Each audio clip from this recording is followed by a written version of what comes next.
I, 26F, need advice about a situation that's causing major tension between my dad, 46M, and my fiancé Dave, 30M.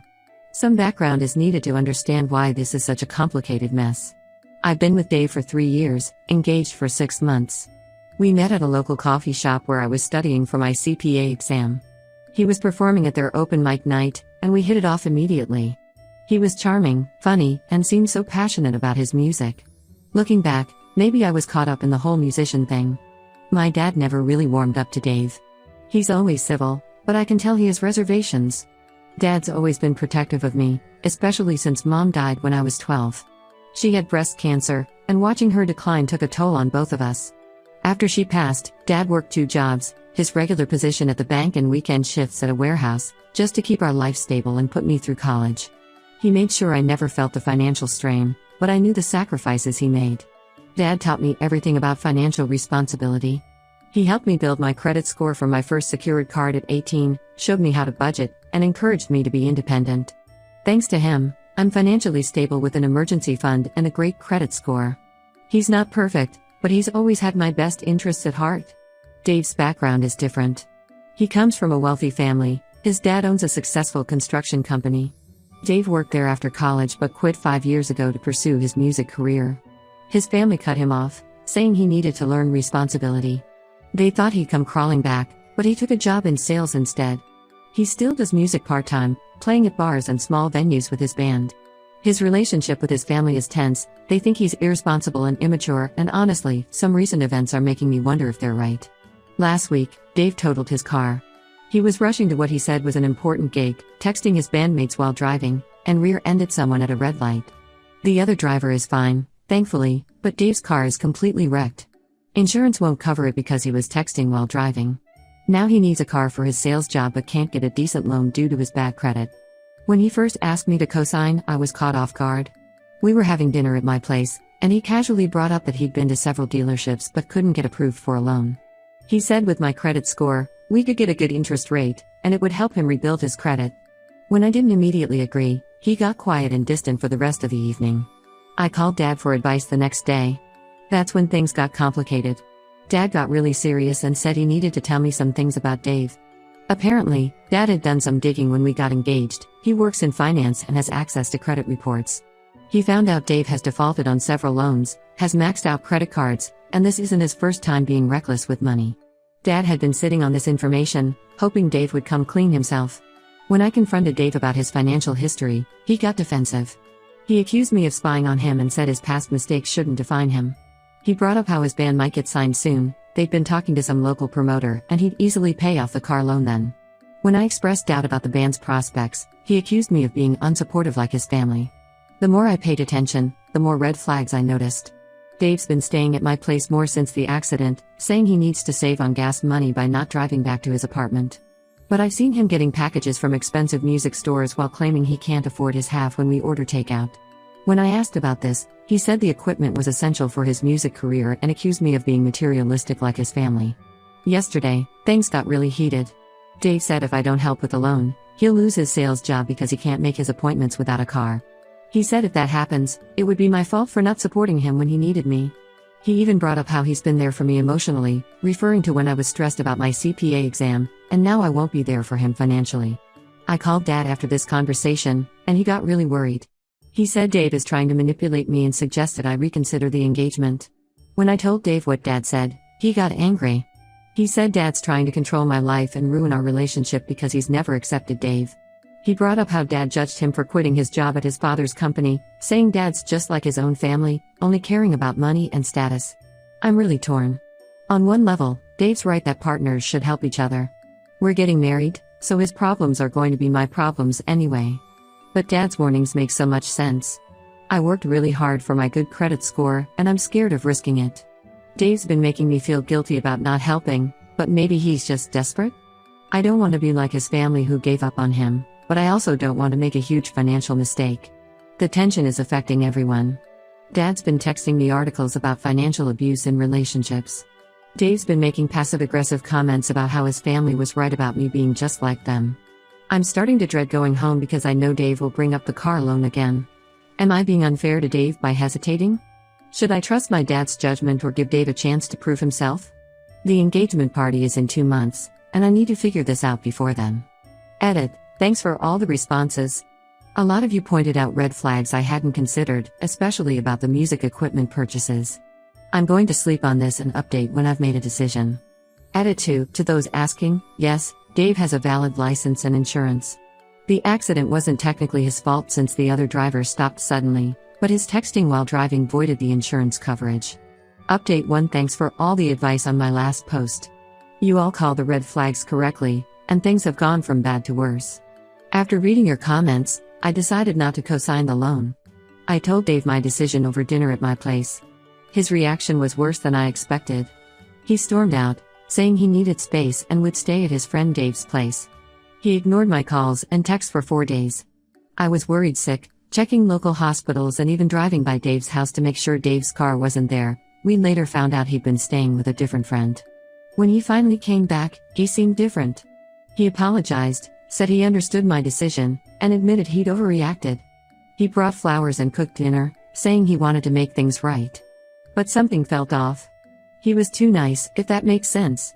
Like when he broke my favorite mug last year and spent a week being extra sweet before admitting it.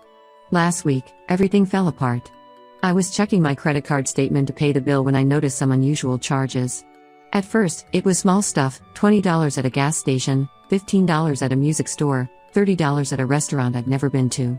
But as I looked closer, I found bigger purchases, $500 at Guitar Center, $300 at some recording studio, and several charges at places I didn't recognize. My heart was pounding as I checked my other cards. Same story. Unauthorized charges everywhere. When I confronted Dave, he tried to laugh it off at first, saying I must have forgotten about letting him use the card. But when I showed him charges from times we weren't even together, he broke down. He admitted he'd taken photos of my cards while I was sleeping. He'd been using them for weeks, claiming he needed equipment for his band and couldn't get his own credit cards approved. He swore he was going to pay me back when the band got signed. They apparently had some big shot producer interested. Spoiler, they didn't. But that wasn't even the worst part. Through his ramblings, I found out he'd been lying about his job. He was fired 2 months ago for consistently showing up late. The car accident? It happened while he was driving to an audition, not work. He'd been pretending to go to work each day while actually going to band practice and auditions. I called my dad in tears. Dad came over immediately and helped me cancel all my cards. The whole time, Dave kept trying to justify himself. He said I forced him into this by not helping with the car loan. Then he started blaming his ex, saying she ruined his credit years ago by making him co-sign a loan she never paid. This was the first I'd heard about any ex ruining his credit. Dad, who normally stays pretty calm, completely lost it. He told Dave to get out or he'd call the police and press charges for credit card fraud. Dave left, but he keeps texting. The messages swing between desperate apologies and angry accusations.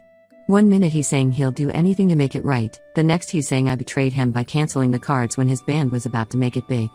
His latest message claims the band has an opportunity to open for a major act next month, and he just needs me to give him one more chance. He even sent a screenshot of what he claims is an email from a promoter, but the whole thing looks fake. I haven't filed charges yet. Partly because I still care about him, stupid, I know, and partly because his family reached out. His sister Emma called me yesterday. They've offered to repay everything he charged if I don't involve the police. Turns out they've been through this before with him, though they wouldn't give me details. Emma just said this isn't the first time Dave has borrowed money without permission. I'm staying at Dad's place now, trying to figure out what to do. The total charges are over $3,000.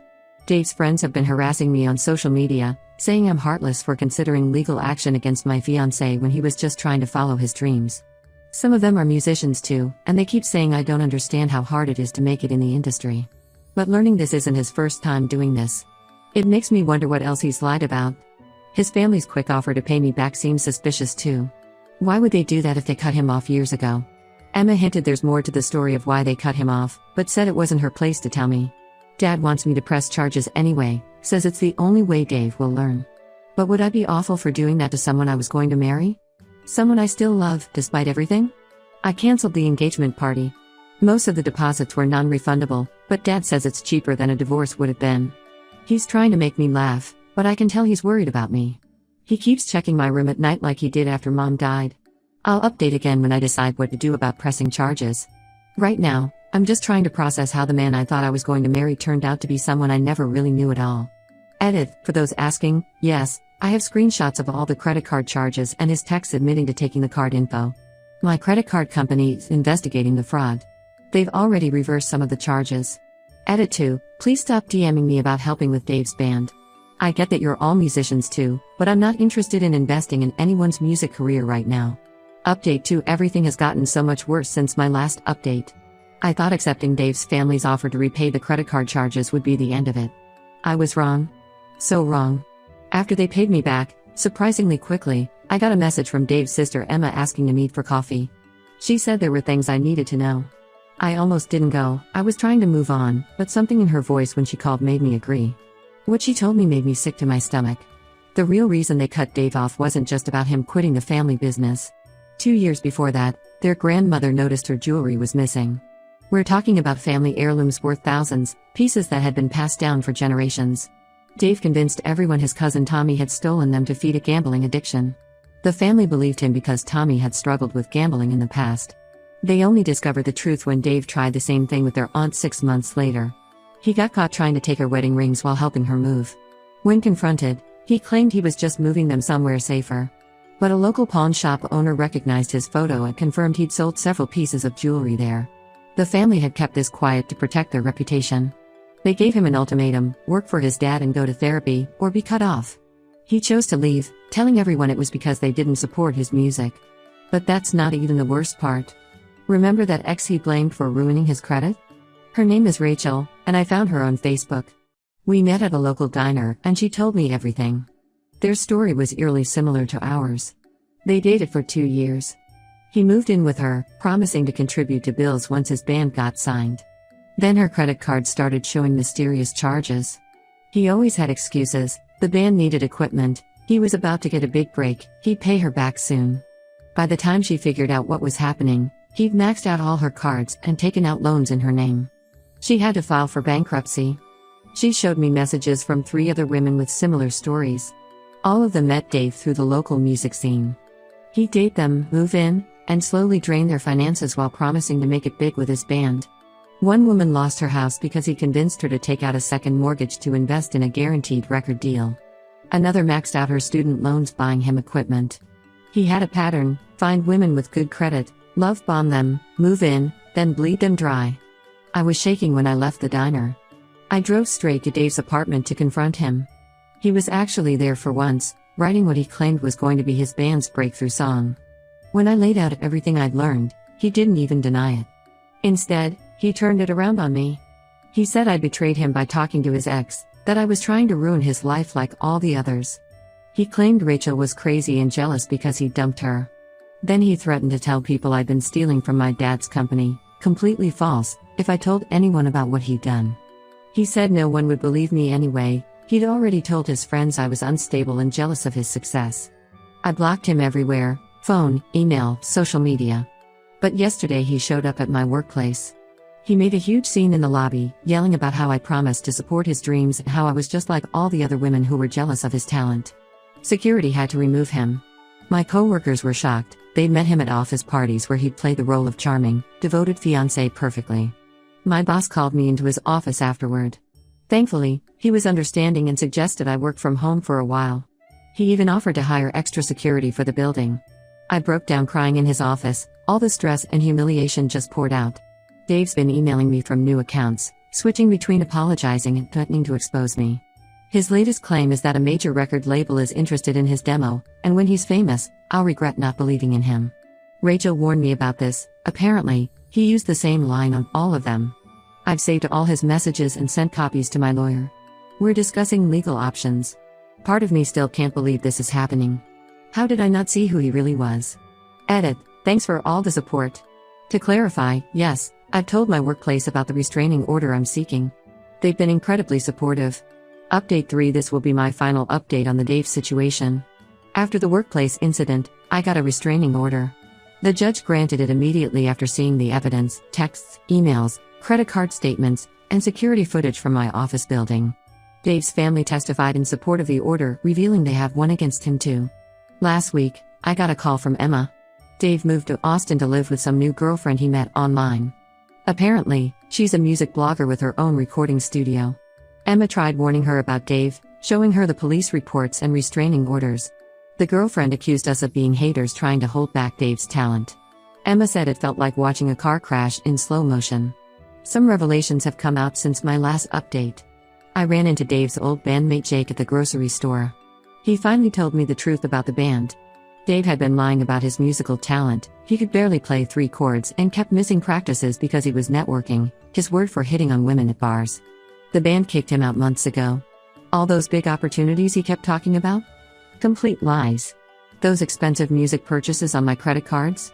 He'd been selling the equipment online for cash.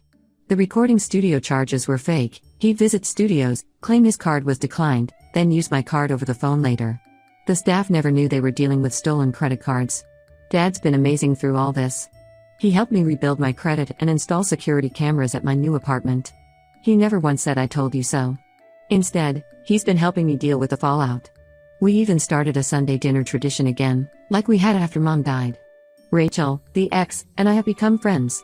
She's helping me warn other women in the local music scene about Dave's scams. We created a private Facebook group for his victims. There are 11 of us now. Some lost their homes, others filed bankruptcy. One woman had to drop out of medical school because of the debt he left her with. Dave's latest girlfriend has been posting about their fairy tale romance on social media. Pictures of them in her studio, captions about supporting his dreams, hashtags about being a boss babe power couple. It's like watching my own past play out again. Emma says their parents are already setting aside money for when he inevitably drains this girl's accounts. I'm not dating right now. Focusing on my career instead, got a promotion last month. The whole experience made me realize I need to trust my instincts more. Looking back, there were so many red flags I ignored because I wanted to believe in love. Dad bought me a new coffee maker for my apartment. I'd been avoiding coffee shops since that's where I met Dave. The card said better coffee, better choices. It made me laugh for the first time in months. To those who said I should have listened to my dad from the start, you were right. At least I found out before marriage and kids were involved. The engagement ring is being sold, and the money will go to a domestic violence shelter that helps women escape financial abuse.